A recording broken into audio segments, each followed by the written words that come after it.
पाहत रहा फक्त धर्मवीर न्यूज, आपलं गाव आपली बातमी। मालगाव पंचायत समितीमध्ये कमळ फुलणार, पांडुरंग उर्फ रंगराव पाटील यांना मतदारांची पसंती। सुभाषनगर वृत्त। भारतीय जनता पार्टीचे मालगाव पंचायत समिती उमेदवार पांडुरंग उर्फ रंगराव परशुराम पाटील यांनी प्रचारात आघाडी घेतली असून सुभाषनगरमधील प्रत्येक प्रभागातील मतदारांना भेटून कमळ या चिन्हासमोरील बटन दाबून विजयी करण्याचे आवाहन केले जात आहे।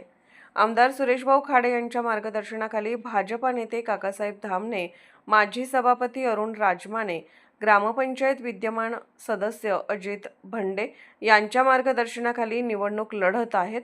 स्थानिक उमेदवार आणि शेतकरी पुत्र असल्याने सुभाषनगर येथील जनतेचा वाढता पाठिंबा मिळताना दिसून येत आहे।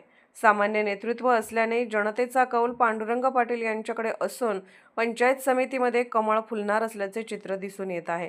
युवा वर्ग, शेतकरी वर्ग, व्यावसायिक यांच्याशी असलेल्या मोठा संपर्क यामुळे पाटील यांच्या उमेदवारीला प्रतिसाद मिळत असून प्रचार जोरदार सुरू आहे।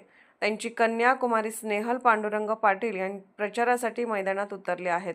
सुभाषनगर, मालगाव येथील भागात आपल्या वडिलांचा प्रचार करत असून मतदारांना भेटून निवडून आणण्याचे आवाहन करत आहेत। घरोघरी कमळ चिन्ह पोहोचवत प्रचारात आघाडी घेतली आहे। मोठ्या संख्येने युवा, महिला प्रचारात सहभागी होत जास्तीत जास्त लोकांच्या पर्यंत पोहोचण्याचा प्रयत्नही करत आहेत। आपलं मत कमळाला, आपलं मत विकासाला असा संदेश लोकांच्या पर्यंत देत आहेत। धर्मवीर न्यूज, विक्रांत लोंढे, सुभाषनगर।